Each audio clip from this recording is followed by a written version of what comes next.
Desde luego que sí, sobre la importancia universal del encuentro no cabe ninguna duda. Creo que, en efecto, por el hecho de que se ponen en contacto dos civilizaciones, la occidental representada por España, que habría que matizar porque no es representada por España, es representada por en principio por un pequeño grupo de Hernán Cortés y que está en desacuerdo con el gobernador de Cuba.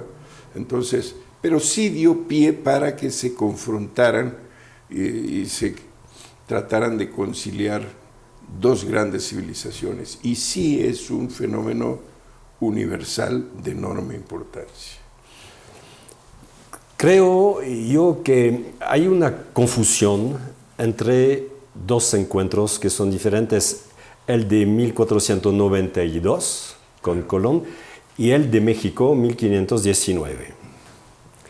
Y de una cierta manera está percibido, creo yo, como una misma cosa, un mismo movimiento.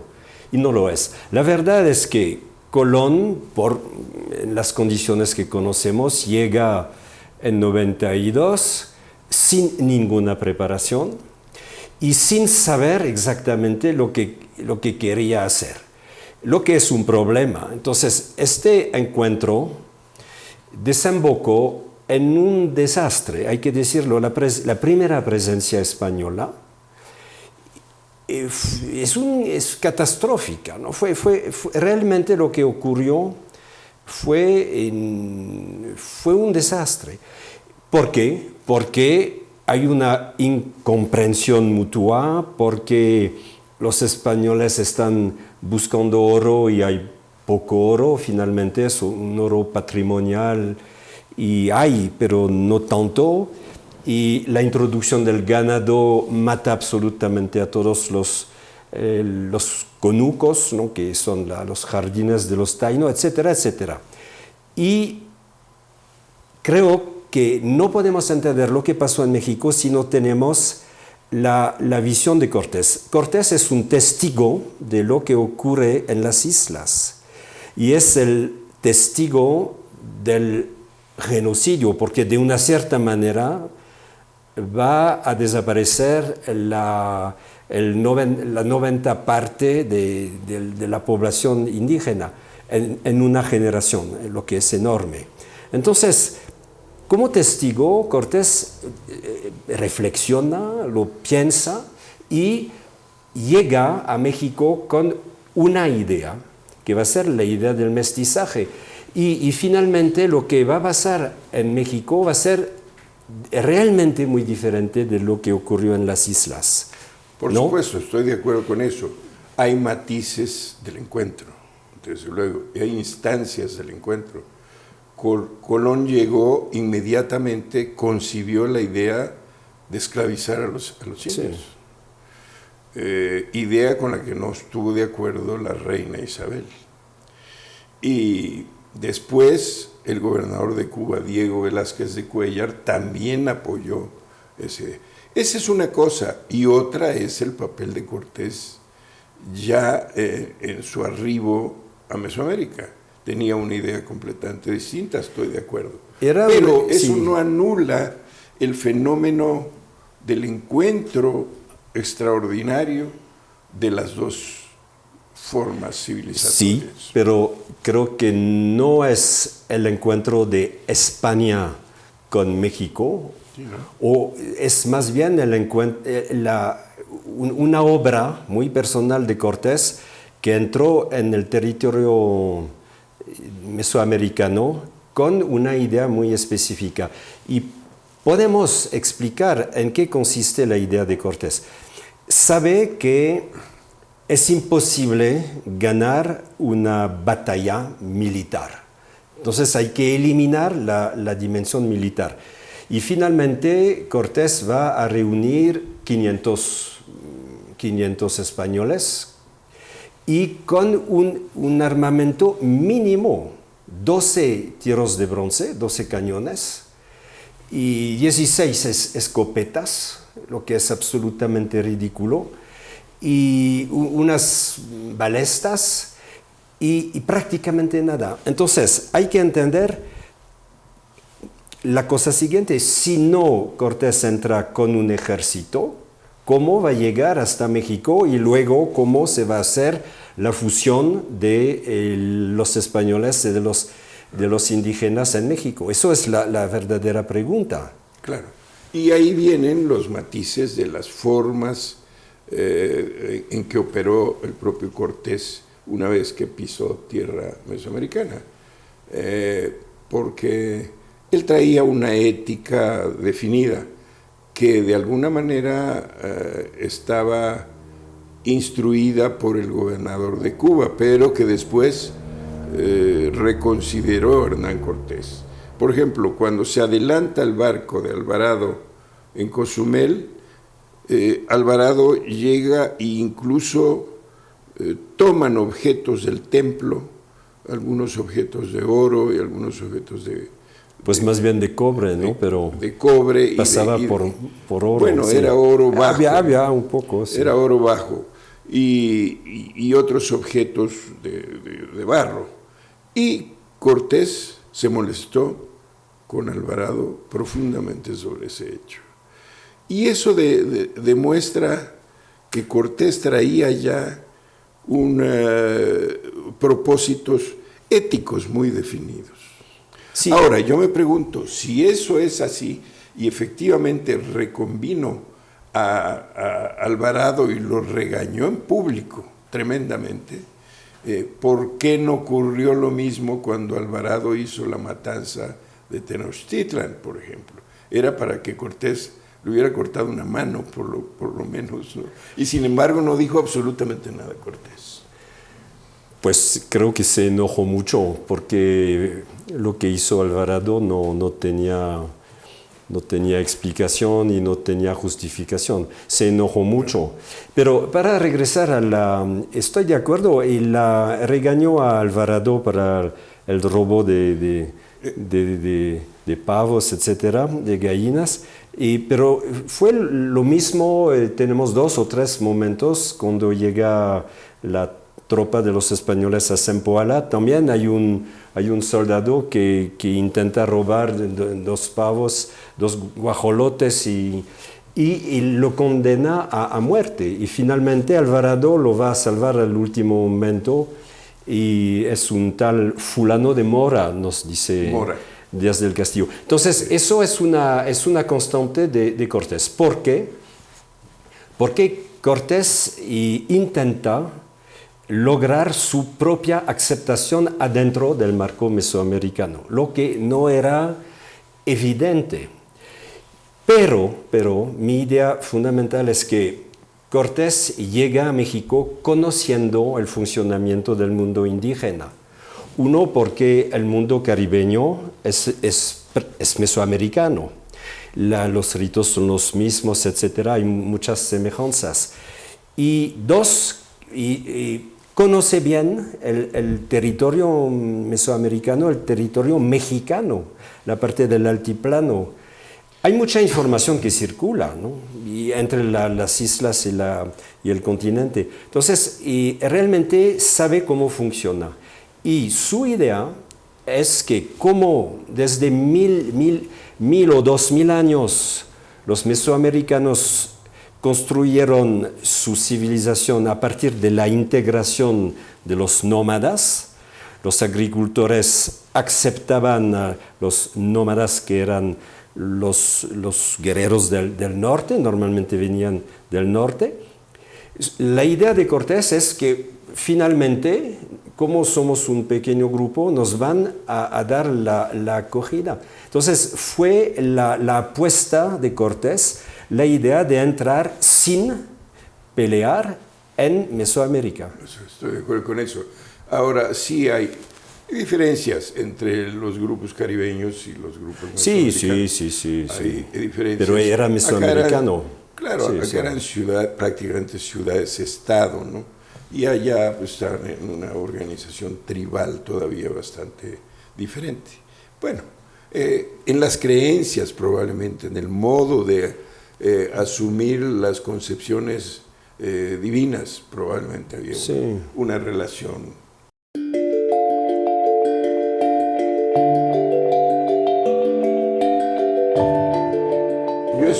sostenido eso en varios momentos, por muchas razones, y por informes de las crónicas, de las propias crónicas. Por ejemplo, Diego Muñoz Camargo, el historiador de Tlaxcala, devela una serie de ritos que nosotros no podemos entender, y nadie entendió, absolutamente. Por ejemplo, la gesta de Tlahuicole, que fue un gran guerrero otomí, y que al final le da la libertad. Moctezuma no la acepta porque no quiere regresar a Tlaxcala. Sería humillante para él regresar a Tlaxcala en esas condiciones después de haber encabezado una batalla por instrucciones de Moctezuma, y no quiere regresar. Y entonces al final él decide quedarse y sufrir el final de todo capturado en guerra, que es el sacrificio. Lo acepta Tlahuicole. Y le hacen un banquete y le dan una comida donde le hacen un guiso con los genitales de su mujer. Y entonces le dan eso a comer. Y eso es imposible de entender. Eso no hay modo de entender. ¿Qué significa eso? Y así como esa anécdota registrada por los propios cronistas españoles, hay un montón, centenares de ellos. Sí, pero creo que es el sacrificio que realmente es el problema, el núcleo de la incomprensión. Pero, de una cierta manera, la religión católica se constituyó a partir del sacrificio de Cristo. Finalmente, y la misa es una especie de reactualización simbólica de un sacrificio humano. Entonces hubo una especie de intercambio sobre el tema. Finalmente, era imposible para los españoles aceptar el sacrificio humano, que tenía su contraparte de canibalismo, ¿no? Porque se comía una parte de las víctimas. Pues era muy ritual, etcétera, pero canibalismo y sacrificio humano era imposible entender, pero no la esencia del sacrificio, porque la religión católica era de esencia sacrificial. Entonces, finalmente, hubo una especie de adaptación y los mesoamericanos aceptaron finalmente bastante bien la idea de conmemorar de manera simbólica un sacrificio humano. Había una cierta continuidad y creo que eso fue un elemento de la negociación de Cortés con los mesoamericanos. Vamos a quitar el sacrificio humano, pero la misa finalmente es una contraparte simbólica. Y eso puede explicar por qué de manera masiva hubo una conversión a la religión católica, porque presentaba esa religión muchas semejanzas simbólicas, ideales, con las prácticas prehispánicas. El sacrificio es un punto nodal de la incomprensión del mundo occidental con el mundo mesoamericano, de acuerdo. Sí, pero no hay que olvidar que hay elementos importantes dentro del programa del sacrificio. Y uno de ellos es que el rito de comer carne es un rito militar, es un rito de guerra, y ha existido en muchas culturas del mundo. Dice, lo venzo, lo mato y me lo como. Y hay representaciones rituales de esto. La prueba de que la antropofagia no era una cosa común, sino que era actos esporádicos que se daban en medio del rito profundo,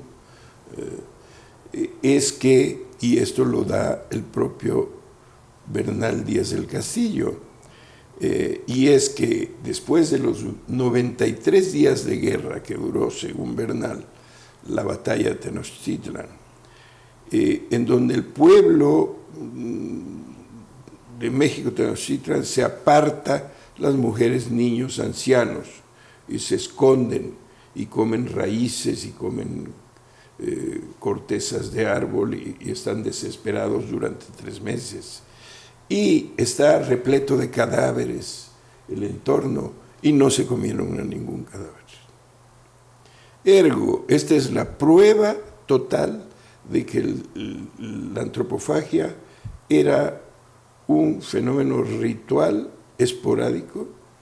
¿Que deriva del sacrificio? Sí, deriva del sacrificio. No se comía así los niños, claro, así, etc. Claro, era únicamente los cautivos de guerra. ¿Sí? Ahora, es muy claro también que el sacrificio, como bien dices tú, que existió la base sacrificial en la cultura cristiana, pero que una vez que se simboliza el sacrificio, el hecho vivo del sacrificio en sí humano es rechazado normalmente por la cristiandad, y es rechazado.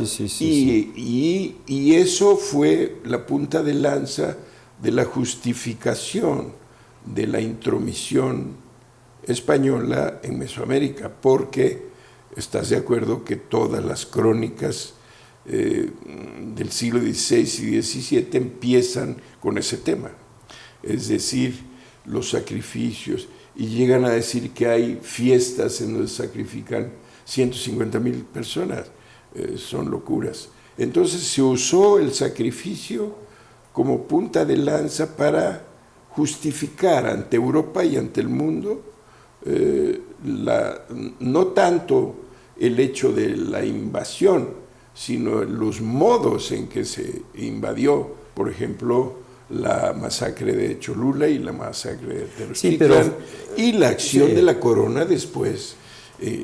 Pero por parte de Cortés fue una especie de propaganda, ¿no? Justificaba su actuación por la eliminación del sacrificio humano. Fue un elemento de propaganda. Pero lo que es interesante son los intercambios culturales, ¿no? Porque lo que parecía realmente muy opuesto, finalmente se abrió al otro de los dos lados.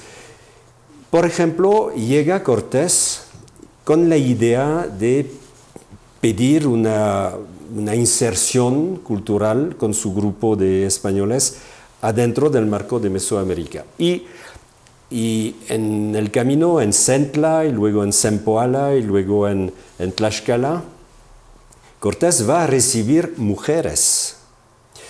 Eso es un rito prehispánico, no, es una costumbre prehispánica. Normalmente la idea era que si entra un grupo de chichimecas se ofrece porque no se quedan aquí tenemos las mujeres más bellas, etcétera, precisamente aquí está mi hija, y había la idea de la alianza entre el grupo entrante y el grupo sedentario. Y finalmente, eso sigue funcionando al momento de la llegada de Cortés. Entonces, finalmente, lo que no quiere hacer Cortés es instalarse en Centla, o tampoco en Zempoala, tampoco en Tlaxcala, quiere ir hasta México, ¿no? México, Tenochtitlán.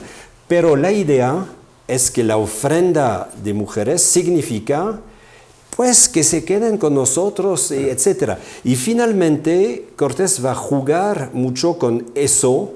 De una cierta manera sabe que hay una aceptación del mundo prehispánico, y creo que eso finalmente permite explicar por qué hoy México es un país mestizo.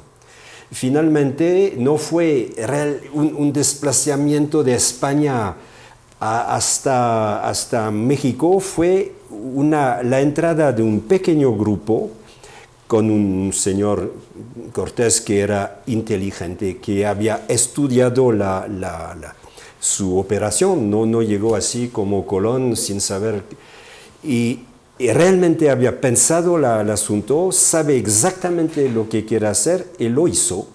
Y finalmente eso es la explicación del éxito de Cortés, pero hay que matizar mucho con la idea de que es una conquista de España, es más bien la entrada de un pequeño grupo. No sé cómo lo ves, pero... Muy interesante. Y yo me he permitido explicar la oferta de las mujeres, se dice 20, quién sabe cuántas hay. Sí, es una cifra simbólica. Es una cifra simbólica. Simbólica. Y esto tiene un antecedente muy antiguo. Es una política intertribal. Las tribus, que en el pasado y en sociedades menos organizadas que las mesoamericanas, las tribus vecinas son enemigos naturales. ¿Por qué? Porque dependen del mismo territorio. Entonces, siempre están en pugna y en guerra, y el modo de pacificar esa violencia originaria es donar al vencedor unas mujeres para casarse con ellos y hacer una alianza con la otra tribu hasta llegar a una fratría, como hicieron los iroqueses. Y además era una mezcla genética, ¿no? Por supuesto, sí. Como hicieron los iroqueses de Nueva York y Siracusa, los terrenos hoy nombrados así en Estados Unidos. Pero es interesante porque eso significa que hay algo positivo en el mestizaje, en el mundo prehispánico. Sí. Está percibido como positivo. Y hoy tenemos una tendencia en México a considerar que el mestizaje es una especie de fatalidad, etc. Y creo que si lo reubicamos en el mundo indígena sería muy diferente.